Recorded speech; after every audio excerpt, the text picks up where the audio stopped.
Hello everyone, welcome to my channel The School of Life Science. I am going to discuss some important facts in genetics. Then let's start. Chromosome and chromatin are different forms of same material, complex of DNA, RNA and protein found in eukaryotic cell. Okay. तो क्या है कि chromosome और chromatin जो है वो same material का बना हुआ होता है। तो आप लोग कभी कंफ्यूज मत कीजिएगा कि क्रोमोसोम कुछ और है, क्रोमैटिन कुछ और है।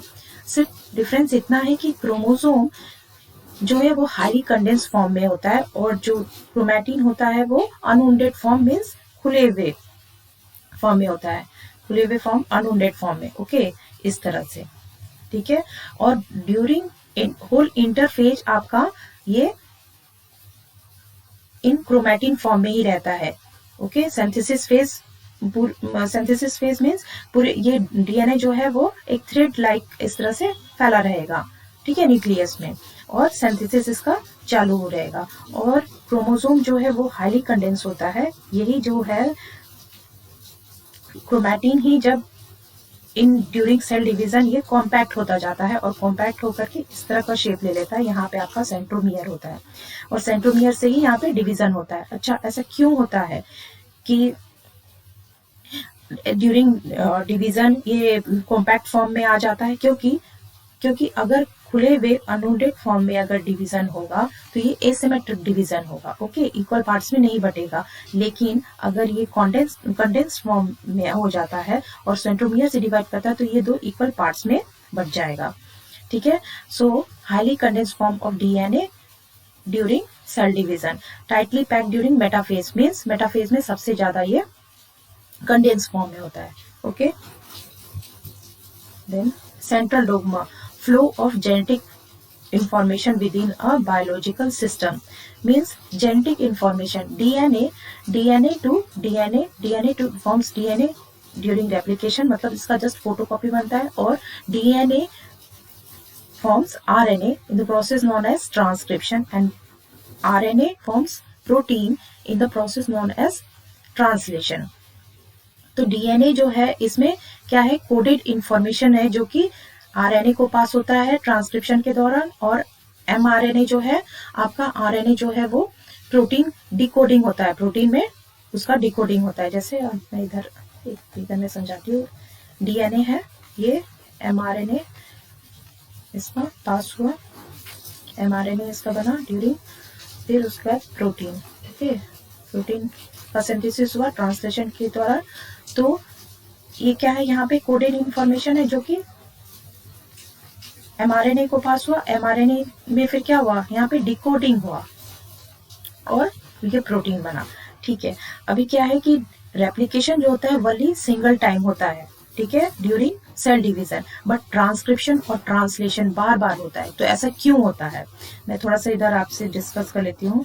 सपोज एक सेल है, एक एग्जांपल ले लेते हैं जिसको कि किसी स्पेसिफिक प्रोटीन की नीड है, ठीक है। तो ये क्या करेगा, सेल सिग्नलिंग मॉलिक्यूल्स भेजेगा, ठीक है। और ये सिग्नलिंग मॉलिक्यूल्स जो है जहाँ पे वो स्पेसिफिक प्रोटीन सिंथेसिस हो रहा है उसको, उसके रिसेप्टर पे ये सिग्नलिंग मॉलिक्यूल्स आकर बाइंड किया, तो ये क्या किया, ये सिग्नल भेजा आपके न्यूक्लियस में, ठीक है। न्यूक्लियस में क्या आपका डीएनए है, ओके, क्रोमोसोम है। तो सपोज ये क्रोमोसोम है और क्रोमोसोम का इतना सा पार्ट, ये जो जीन है वो प्रोटीन सिंथेसिस क्या होता है, करता है।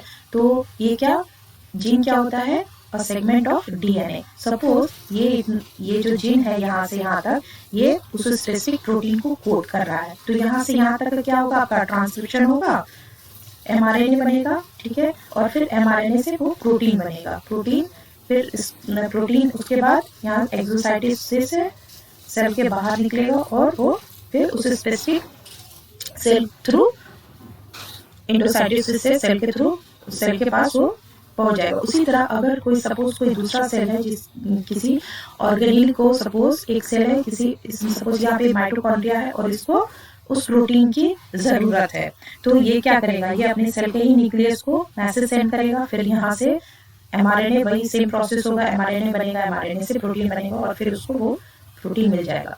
तो ये इसीलिए बार बार ट्रांसक्रिप्शन और ट्रांसलेशन होता है, और ये बार बार होता है। और सपोज इतना से तो ये एक से ज्यादा बार मेनी टाइम्स भी हो सकता है। ओके, ट्रांसक्रिप्शन है ट्रांसलेशन, पर रेप्लिकेशन जो है वही वन टाइम होता है, whole in during cell division. Okay, next, now in eukaryotes replication and transcription occurs in nucleus and translation occurs in cytoplasm।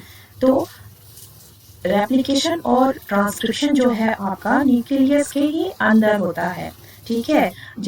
Means DNA से एमआरएनए बना। अब एमआरएनए में क्या होगा, एमआरएनए में पोस्ट ट्रांसक्रिप्शनल मॉडिफिकेशन होगा, 5 prime capping, 3 prime polyadenylation, splicing and RNA editing होगा। क्यों होगा, क्योंकि न्यूक्लियस के इन्वायरमेंट से एमआरएनए अभी निकला साइटोप्लाज्म में, तो मे भी वहां पे कुछ ऐसे एंजाइम्स हो या केमिकल्स हो जिसकी वजह से कि हमारा एमआरएनए डिग्रेड हो सकता है। तो इसीलिए उसके for due to protection purpose के लिए पोस्ट ट्रांसक्रिप्शन प्रोसेस होता है। So in eukaryotes after transcription mRNA goes post transcriptional modification, okay, but in prokaryotes replication, transcription and translation occurs in cytoplasm of the cell, so transcription and translation occurs simultaneously।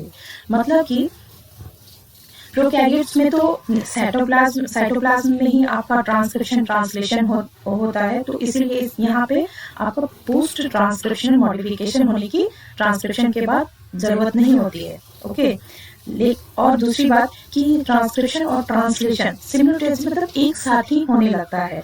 जैसे कि suppose यहाँ पे आपका DNA से mRNA बना, mRNA और mRNA अभी process चालू ही है, जबकि यहाँ पे आपका राइबोसोम्स आके लग जाते हैं और यहाँ से ट्रांसलेशन भी चालू हो जाता है। Okay, next,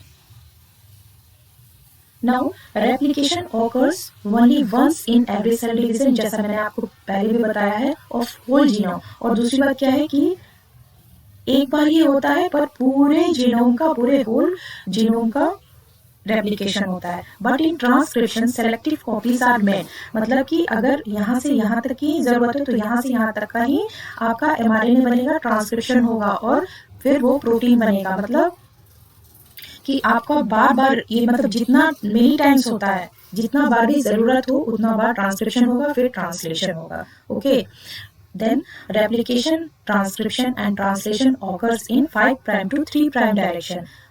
5 prime to 3 prime direction means end terminal to 3 prime terminal means 3 prime end is growing end. Okay, तो ये जो है रेप्लिकेशन, ट्रांसक्रिप्शन और ट्रांसलेशन तीनों में ही यही प्रोसेस होता है, लेकिन आप एकदम कंफ्यूज नहीं होइएगा। सपोज ये आपका रेप्लिकेशन है तो एक तरफ आपका क्या होगा, एक तरफ आपका लीडिंग स्ट्रैंड होगा जो कि 5 प्राइम टू 3 प्राइम डायरेक्शन में ग्रो करता रहता है, 3 प्राइम ग्रो कर रहा है, और इधर क्या है 3 प्राइम और 5 प्राइम।